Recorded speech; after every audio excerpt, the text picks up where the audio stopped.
আজকে যার সম্পর্কে আমরা কথা বলতে যাচ্ছি, এই স্মরণ সভা করছি, আমি মনে করি যে তিনি স্মরণীয় সুবেনির হয়ে লক্ষ মানুষ, কোটি মানুষের অন্তরে অলরেডি তিনি জায়গা করে নিয়েছেন।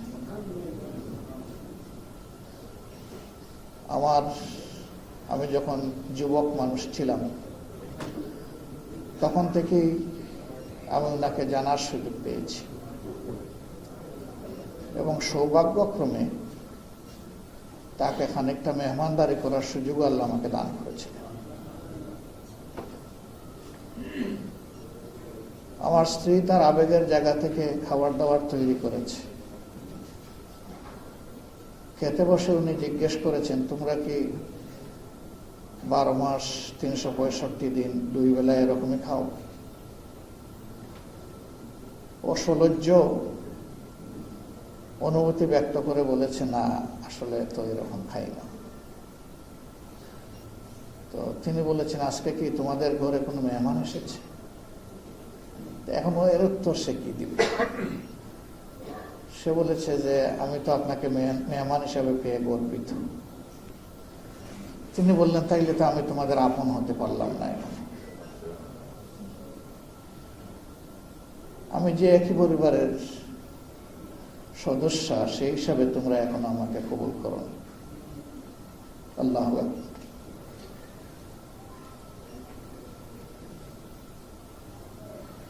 তিনি সারা দেশের ইসলামী আন্দোলনের ভাই বোনদের নিয়েই তার পরিবার তিনি চিন্তা করতেন।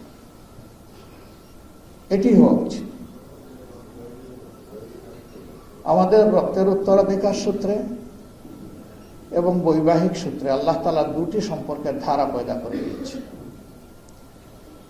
কিন্তু এই দুইটা ধারার পাশাপাশি আল্লাহ তাআলা রুহানিয়ত এবং ইমানিয়ত সূত্রে আরেকটা ধারা আল্লাহ পয়দা করে দিয়েছে। বদর যুদ্ধে সিদ্দিক আকবর রাদিয়াল্লাহু তাআলা আনহু তিনি আল্লাহ রসুলের দক্ষিণ হস্ত, আর বিপরীত পক্ষে আবু জেহেলের দক্ষিণ হস্ত হযরতে আবু বকরের সন্তান আব্দুর রহমান। একজন কাফের আর একজন মুমিন। এরপরে সন্তানের যখন সৌভাগ্য হলো, ঈমান আনলেন, স্মৃতিচারণ করতে গিয়ে বলছেন, বাবা বদর যুদ্ধে তো আমার অবস্থান ভিন্ন ছিল তোমার অবস্থান থেকে। সেদিন আমি কিন্তু আমার অস্ত্রের সীমানার ভিতরে 3 বার পেয়েছিলাম, কিন্তু বাবা হওয়ার কারণে রক্ত আমাকে মুছড় দিয়ে ধরেছে, আমি আমার অস্ত্র তোমার উপরে প্রয়োগ করতে পারি। তিনি বললেন, তাই কি? বললেন, হ্যাঁ এটি সত্য। বললেন, সেই খোদার কসম যার হাতে তামাম সৃষ্টির সমস্ত কিছু অর্পিত রয়েছে, তুমি 3 বার পেয়ে আমাকে ছেড়ে দিয়েছ, সেদিন আমি 1 বার পেলে তোমার এসপার ওসপার করে ছাড়তাম। আমার তলোয়ার চালাতে গিয়ে নিশ্চয়ই আমার হাত কাঁপত না। কলিজার টুকরা সন্তানকে তিনি এই কথা বললেন। তাহলে এখানে রক্তের ঊর্ধ্বে ইমানের সম্পর্ক। তার ফিলিংসটা এরকমই ছিল। যখন সাইফুল্লাহ মনসুর জানাজার ব্যাপারে আমি জানতে চাইলাম এবং তার চিন্তার কথা বলল, আমি বললাম, না, ওনাকে বায়তুল মুকাররমেই নিয়ে যাওয়া ভালো। আমি তখন চিন্তা করিনি আরেকটা জিনিস, আমার দেখা প্রিয় সংগঠনের সিনিয়র নেতৃবৃন্দের মধ্যে 2 জন বায়তুল মুকাররমে জানাজা পেয়েছেন। একজন সাবেক আমির এবং তার আপন বেয়াই জনাব অধ্যাপক গোলাম আজম, আরেকজন তিনি। আল্লাহু আকবার। আমি বিশ্বাস করি এই 2 পরিবারের মধ্যে যখন সম্পর্ক হয়, তখন হয়তোবা তার অন্তরে এরকম একটা অভিব্যক্তি ছিল, আকাঙ্ক্ষা ছিল যে এই সম্পর্ক যেন জান্নাতের সম্পর্কে পরিণত হয়। তার আরেক ব্যয় ছিলেন পরবর্তী আমির জনাব শহীদ মৌলানা মতিউর রহমান নিজাম।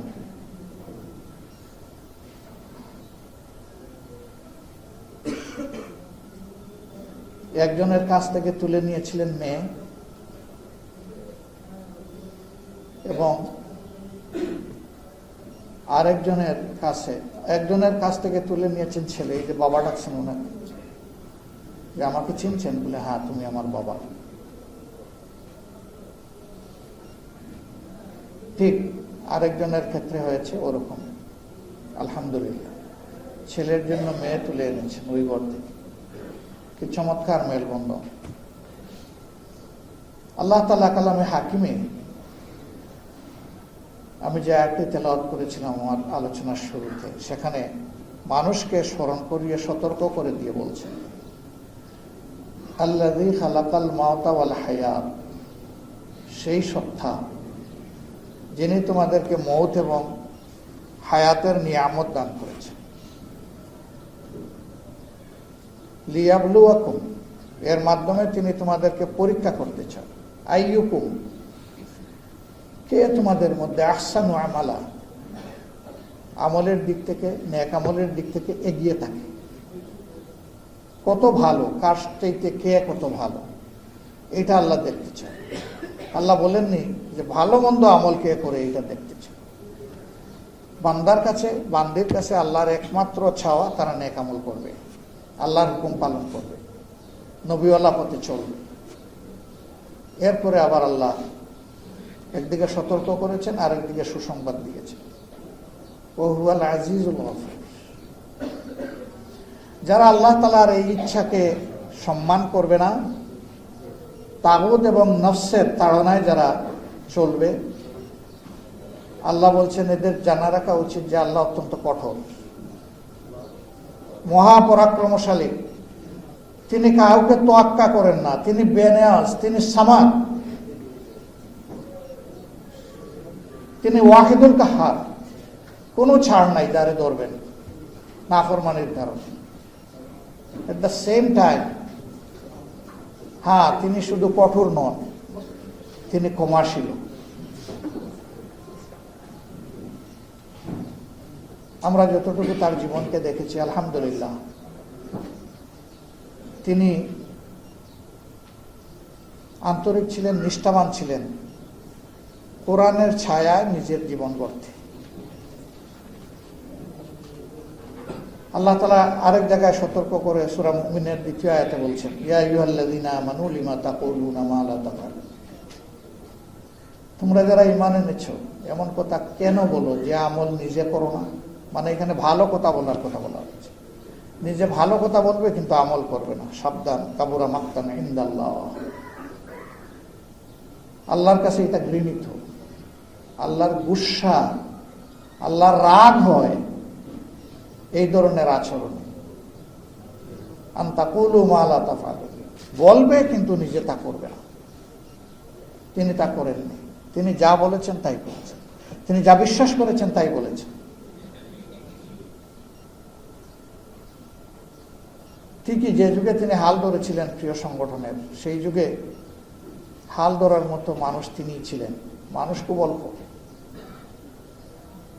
11 জন কেন্দ্রীয় সদস্য নিয়ে তার যাত্রা শুরু হয়েছে। আর সারা দেশে সব মিলে 500 ছিলেন কিনা মহিলাদের রোপণ আল্লাহ ভালো জানেন। কিন্তু আলহামদুলিল্লাহ, এখন তিনি যে বীজ বপন করেছিলেন তাদের সংখ্যা এখন 43,000। আমার বিশ্বাস এমন কেউ তাদের মধ্যে নাই যারা গভীর শ্রদ্ধার সাথে তাকে স্মরণ করে না। অবশ্যই এই অঞ্চলের প্রথম নারী রূপণ ছিলেন আরেকজন গর্বিত মা, তিনি হচ্ছেন মরহুমা হাসিনা মেহের। তার বাড়ি জিনেদা। তিনি সর্বপ্রথম রূপণ ছিলেন পূর্ব পাকিস্তানে। এই জন্যে আমাদের 15টা সাংগঠনিক অঞ্চল আছে, এর মাঝে বৃহত্তর জিনেদা এবং কুষ্টিয়া নিয়ে একটা অঞ্চল, বৃহত্তর যশোর এবং কুষ্টিয়া নিয়ে একটা অঞ্চল। এই একটা অঞ্চল যেখানে পুরুষদের চাইতে সকল কাজে আমাদের সংগঠনের নারীরা এগিয়ে। আমার জন্য মনে হয় যে বরকতময় এই মহিলার দোয়া আল্লাহ ভালোভাবেই কবুল করেছে।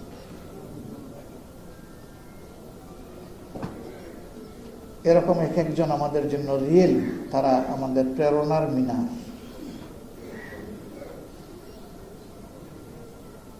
শুকুর আল্লাহ তাআলার যে ওই সময়ে মহিলাদের মধ্যে আলোচনা হইতো যে অত তারিখে মহিলা সাইদি আসবেন।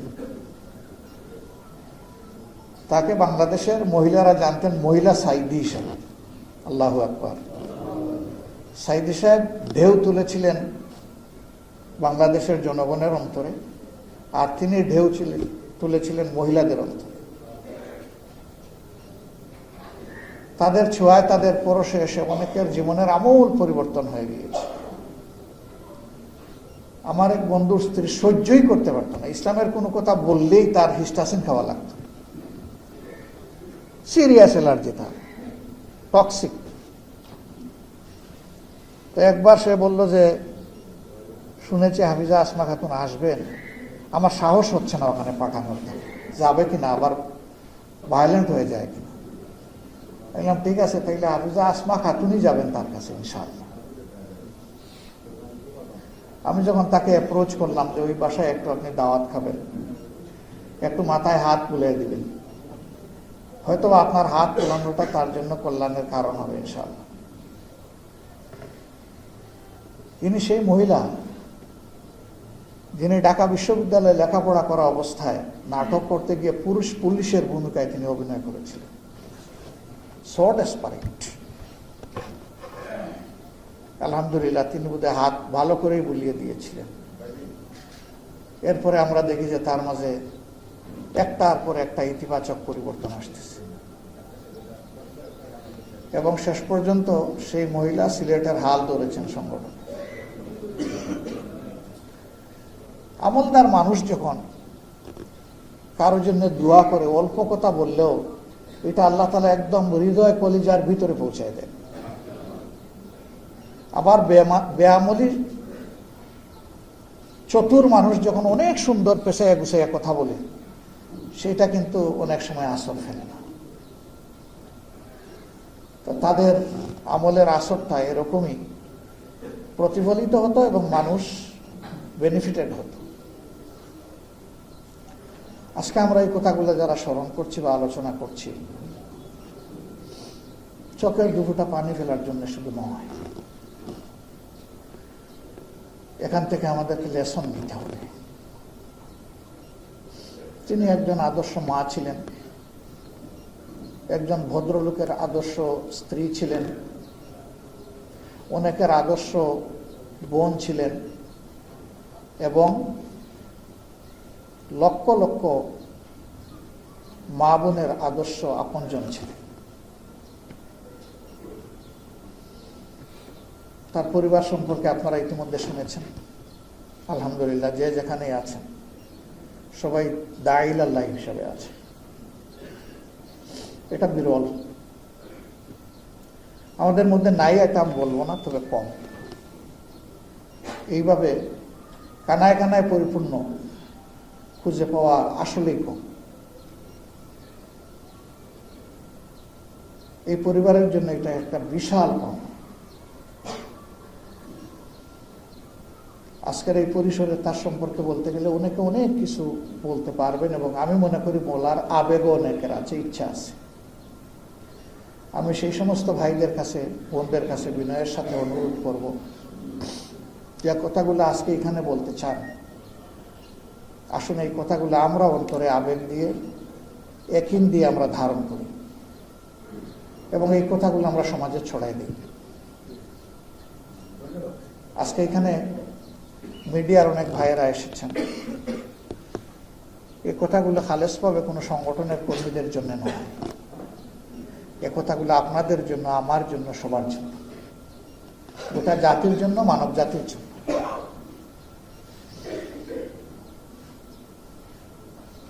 তাদের এরকম মানুষদের পরিবার হলো জান্নাতের একটা টুকরা।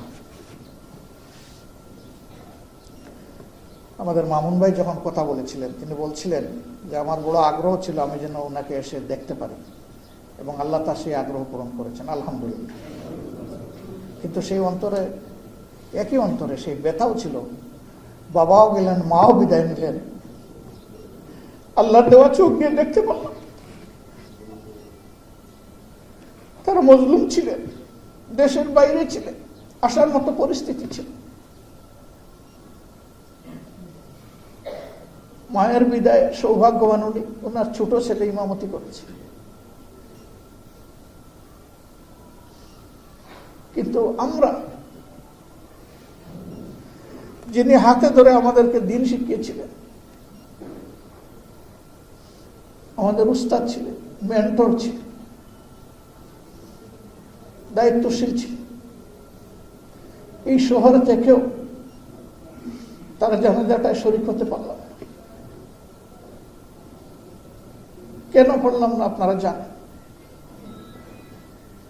ওনার লাশ বাসায় নিয়ে আসা হয়েছে, কোনোভাবেই মনকে মানাতে পারছি না। আমি জানি তখনকার যিনি সম্মানিত আমির ছিলেন, আমি তার পারমিশন চাইলে তিনি আমাকে পারমিশন দিবেন না। পরিস্থিতিটা এতটাই ভয়াবহ ছিল, কিন্তু তারপরে আল্লাহর পর ভরসা করে আমি চলে গিয়েছিলাম। কয়েকটা মিনিট সেখানে ছিল। এরপরে আমার সঙ্গীরাই আমাকে সেখান থেকে চলে আসতে বাধ্য করেছে।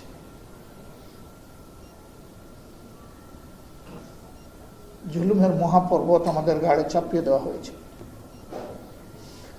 আপনজন থেকে বিদায় নিতে পারবো না, আপনজনকে বিদায় দিতে পারবো না। সবার সাথে দোয়ায় শরীক হতে পারবো না। আমি দোয়া করি এরকম পরিস্থিতি জাতির আরেকজন নাগরিকের জীবনে যেন আর ফিরে না আসে।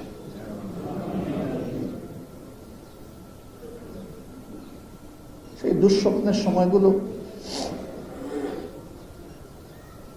থেকে আমরা যেন উপযুক্ত শিক্ষা নিতে পারি গোটা জাতি। একই পথে আর যেন কেউ পা না বাড়াই। হঠকারিতা, ফেসিজম কারো জন্যই দুনিয়ায় কল্যাণকর না, আখিরাতেও কল্যাণকর না। সম্মানিত সুধী মণ্ডলী, ভাই ও বোনেরা,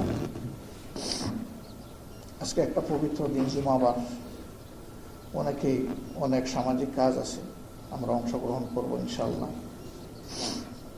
আসুন আমরা মন ভরে আমাদের প্রিয় মাতৃতুল্য মরহুমা হাফেজা আসমা খাতুনের জন্য এই দুয়াই আল্লাহর দরবারে যে রব্বুল আলামিন,